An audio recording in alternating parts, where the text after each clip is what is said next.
અમરેલી ડેપોમાં કોન્ટ્રાક્ટરની દાદાગીરી સામે આવી છે। અમરેલી એસટી બસ સ્ટેશનનું પીપી ધોરણે બાંધકામ થયેલ હોય ગત રાતના રોજ એજન્સી દ્વારા પોતાના અંગત સ્વાર્થના કારણે અમરેલી બસના રૂટનો સ્ટોપ ચેન્જ કરી નાખવામાં આવ્યા છે। અંગત સ્વાર્થના કારણે કોઈ પણ મંજૂરી વિના જ પ્લેટફોર્મ ઉપર બસ સ્ટોપ બદલી નાખતા મુસાફરોમાં નારાજગી જોવા મળી છે। અમરેલી એસટી નિયામક દ્વારા એજન્સીને નોટિસ આપવામાં આવી હતી અને સંદર્ભ પત્ર 2માં જણાવ્યા પ્રમાણે પ્લેટફોર્મ બોર્ડ યથાવત સ્થિતિમાં કરવા આદેશ આપ્યા છે। એજન્સી દ્વારા આવા ફેરફાર કરવાના કારણે નિગમની પ્રતિષ્ઠાને હાનિ પહોંચતી હોય જે ફરી જેમના તેમ બોર્ડ કરવા એજન્સીને સૂચના અપાઈ છે। જે.કે. સિંહ ગુજરાતી સાથે જૈનિક સુજિત્રા અમરેલી। નીલા પ્રાઇવેટ લિમિટેડ જે પીપીપીના ધોરણે બસ સ્ટેશન બનાવેલું છે તેઓના મેનેજર દ્વારા ઓથોરાઇઝ સિગ્નેચરથી 1/4/2025ના રોજ સાંજના અમને એક પત્ર આપવામાં આવેલો હતો અને અમને મોડી રાત્રે ત્રાહિત મુસાફરો દ્વારા પ્લેટફોર્મ બદલવાની કામગીરી ચાલે છે એ બાબતે જાણ થયેલી હતી।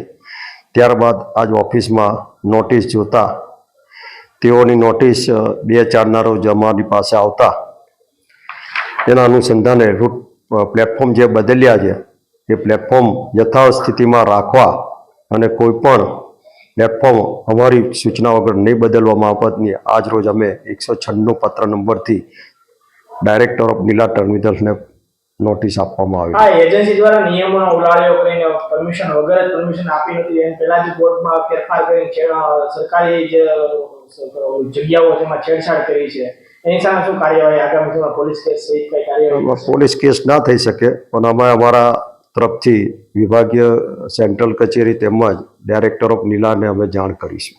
પીપીપી એટલે શું છે? કઈ બાબતનું ધ્યાન રાખવાનું છે? અમારી જોડે આના કોન્ટ્રાક્ટ જે થતા હોય છે ગવર્મેન્ટના એ સેન્ટ્રલ લેવલે થતા હોય છે। ફક્ત અમારે અહીંયા જે પ્લેટફોર્મ બસ સ્ટેશન જે છે એની અહીંયા વિભાગીય અમરેલી તરફથી સાફ સફાઈ અથવા તો મુસાફરને પડતી અગવડતા અથવા તો અમારા ડ્રાઈવર કંડક્ટરના સ્ટાફ માટે જે કંઈ પ્રિમાઇસીસ બનાવવામાં આવે છે એની અંદર થતી દુરુપયોગી વસ્તુઓ કે ગેરકાયદેસર કંઈ વહન થાય છે કે નહીં એ જોવાની જવાબદારી અમારી હોય છે। ખરેખર તો આ ગુજરાતમાં ભાજપના રાજમાં અધિકારીઓ છે એનું કોઈનું ચાલતું નથી। ખાનગી જે એજન્સીઓ છે એ બધાય ફાટી ગયા છે, એની મનમાની છે એ ચલાવે છે। એના જ ભાગરૂપે અમરેલીની અંદર જે નવું બસ સ્ટોપ જે બન્યું છે, બસ પોર્ટ જે બન્યું છે એમાં જે જૂના જે હયાત જે બસ ઊભી રાખવા માટેના પ્લેટફોર્મ હતા, જે સ્ટોપ કરવા માટેના પ્લેટફોર્મ હતા, એમાં આ ખાનગી એજન્સીએ પોતાની મનમાની ચલાવીને એ આ પ્લેટફોર્મ છે એના નંબરમાં ફેરફાર કર્યો છે। કારણ કે એની અંદર જે કેન્ટીન આવેલી છે એ કેન્ટીનના જે સંચાલકો છે એ એજન્સી સાથે ક્યાંક ને ક્યાંક જોડાયેલા હોય, સંકળાયેલા હોય, સાંઠગાંઠ ધરાવતા હોય એટલે એમને ફાયદો કરાવવા માટે લાંબા રૂટની જે બસો છે એ કેન્ટીનની બાજુમાં ઊભી રખાવવા માટે આ પ્લેટફોર્મના નંબરો છે, સ્ટોપ છે એ બદલવામાં આવ્યા છે। અમરેલીના ડીસીએ 2 દિવસ પૂર્વે આ એજન્સી ઉપર નોટિસ ઇસ્યુ કરી હતી અને ડીસીએ આદેશ આપેલો છે કે જે પહેલા જે સ્ટોપ હતા બસના, જે નંબર પ્લેટફોર્મના હતા એમની પાછા કરી દેવા, છતાં પણ ડીસીના આદેશને પણ આ ખાનગી એજન્સી છે એ ઘોળીને પી ગઈ છે।